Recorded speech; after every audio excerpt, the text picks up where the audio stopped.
Salut, c'est Philippe, j'espère que tu vas bien.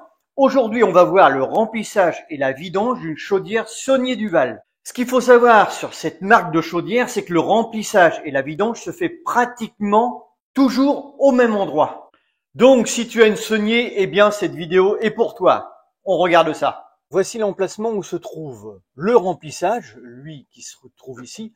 Alors, tu vois, en fait, pour que ça soit plus pratique, tu as un capuchon qui se fixe directement sur le remplissage.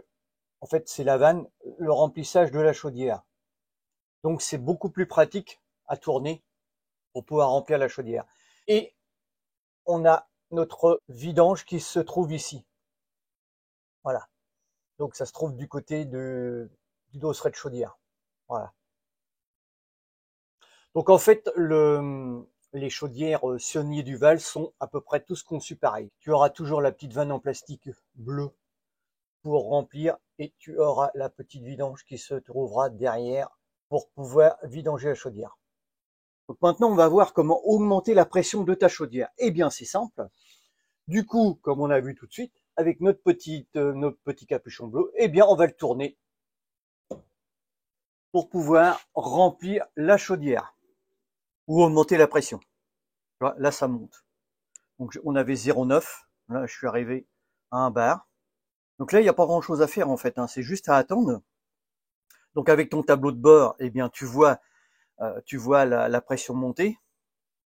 Donc, quand tu es arrivé à la pression désirée, eh bien, tu refermes la petite vanne bleue.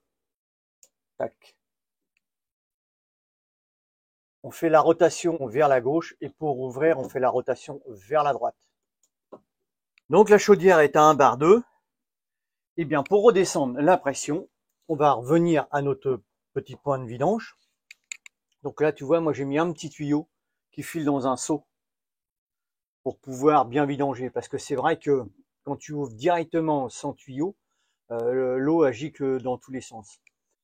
Alors là, tu vas faire une rotation sur la droite pour pouvoir ouvrir.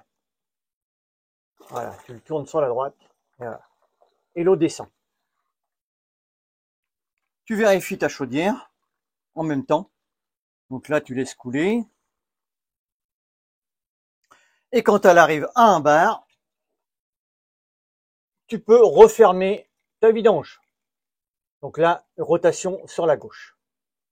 Ce que tu peux faire aussi si tu as un siphon qui récupère les soupapes, les vidanges de soupapes et puis le condensat, toi le siphon il se trouve sous la chaudière, eh bien tu peux y mettre un petit tuyau comme j'ai fait là avec un petit risselant et qui va directement dedans.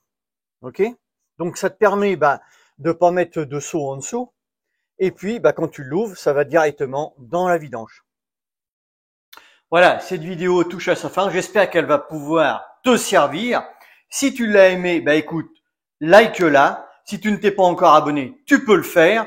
Tu peux partager cette vidéo. Et moi, je te retrouve sur une prochaine. Je te dis ciao, ciao. Salut.